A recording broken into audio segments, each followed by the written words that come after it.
Paul Pasolka, IB Masters Learning Center and IBMasters.com, and today we're going to look at the fifth question from Digital SAT Test 3, Module 1. This is from the Bluebook app.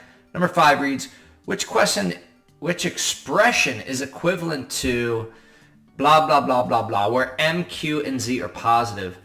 So, whenever you're multiplying and you've got the same base but different exponents, all you do is add the exponents.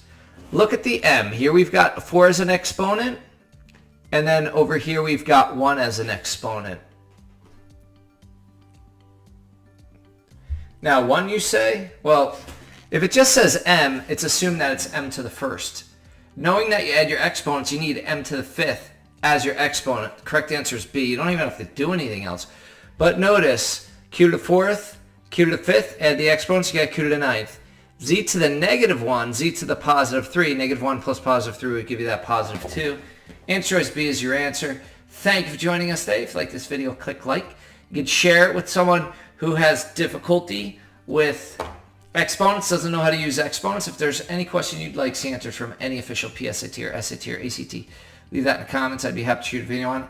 Click subscribe so you don't miss anything. Hit that bell button and check out our 1-minute video. If you go to YouTube, IB Masters Learning Center, find a playlist. For this, it would be Test 3, Module 1, and then find whatever number you want to go over. And the shorter videos just below the longer videos. Have a great day.